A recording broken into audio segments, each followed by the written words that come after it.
A rectangular storage container with an open top is to have a volume of 10 cubic meters. The length of its base is twice the width. Material for the base costs $10 per square meter. Material for the sides costs $6 per square meter. Find the cost of materials for the cheapest such container. Our first step in solving this problem is to draw a picture if necessary. Here we're talking about a rectangular storage container, so we can do our best to draw a picture of what that would look like. And then next step is to make a list of any appropriate variables or constants. Now our goal here is to find the cost of materials for the cheapest such container. So cheapest means we're trying to minimize the cost for the materials. So we're going to be coming up with a cost function, and that's the function for which we will minimize. The information that's given to us is we're given some information about the volume of the container. So let's think about what the volume of a rectangular storage container would be. To calculate the volume of a rectangular prism, we take the width times the length times the height. So then the width times the length times the height then is equal to 10 meters cubed. Now this equation here is going to come in handy later on because this allows us to relate one variable to another. For example, we can express the height in terms of the width and the length, or we can express the width in terms of the height and the length. So this will allow us to relate one variable to another. Now let's try to come up with our cost function. We want to minimize cost. Well, the cost of this can be broken up into two pieces. First, we have the cost of the bottom of the rectangular storage container plus the cost of the sides. Now the reason we divide this up into two terms here is because the material for the base costs $10 per square meter, whereas the materials for the sides cost $6. Now keep in mind we don't have to worry about the top because it's an open top. So the cost of the bottom is going to be $10, since it's $10 per square meter, times the area of the bottom. Now the cost of the sides, the material for that is $6 per square meter.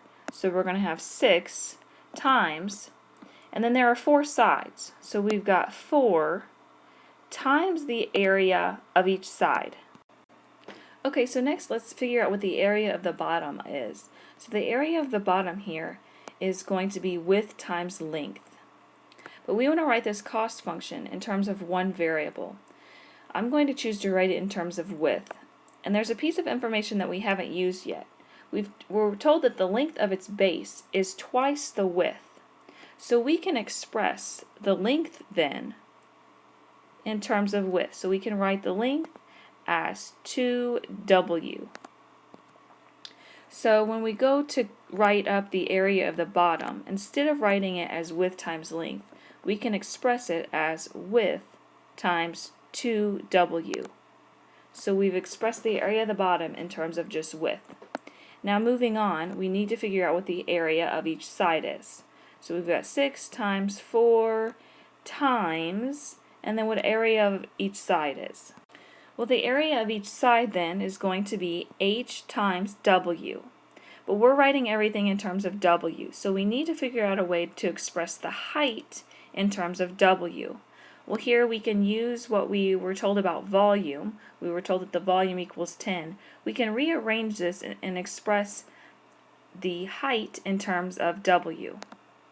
So I'm going to begin by replacing the L with 2w.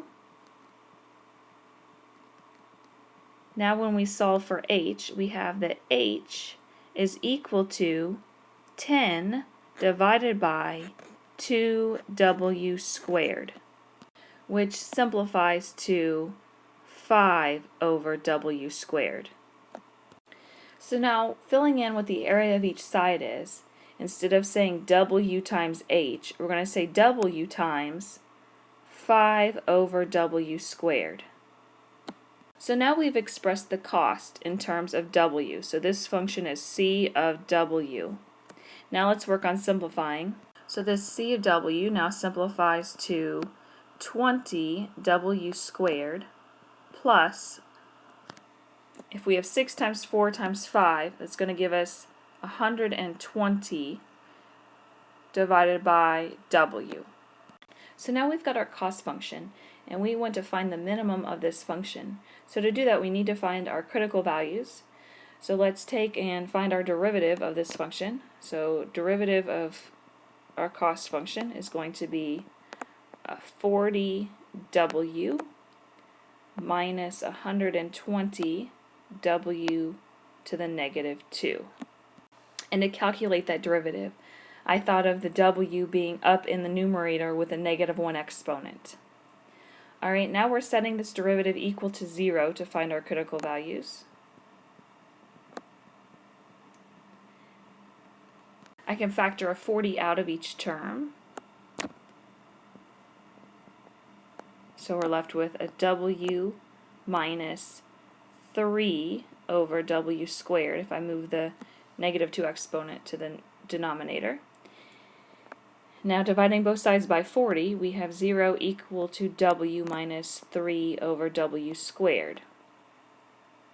Next, let's multiply both sides by a w squared. So we have 0 equal to w cubed minus 3. Now adding 3 to both sides, we have 3 equal to w cubed. And then taking the cube root of both sides, we have the cube root of 3 equal to w. So now w is approximately 1.44, in this case meters. So next we want to verify that this critical value is in fact a minimum. So to do that, we can take the second derivative. So c double prime of w, taking the derivative of the first, is going to be 40 plus 240 w to the negative 3. Now let's plug 1.44 into the second derivative, and in doing so we want to see whether it's a positive or a negative. So plugging that into the second derivative, we get that it is approximately 120, which is positive. Therefore, we do have a minimum. So c of 1.44, the cost of that is a minimum. Since the problem is asking us to find the cost, we can then calculate what c of 1.44 is. So c of 1.44 looks like 20 times 1.44 squared plus 120 divided by 1.44, and that comes out to be $124.80. Now this minimal cost occurs when we have a width of 1.44 meters. Now we don't have to find necessarily the dimensions of this container, but if we wanted to, we could. If we know what the width is, keep in mind that the length was twice the width. So twice the width, so twice of 1.44 would be 2.88 meters. And then the height of such a container we could find by keeping in mind that the height was, we wrote it as 5 over w squared when we expressed the height in terms of width. So if we figure out what that is, 5 divided by 1.44 squared gives us 2.41 meters. So having a width of 1.44, a length of 2.88, and a height of 2.41 gives us the dimensions of the rectangular prism with a minimal cost of $124.80.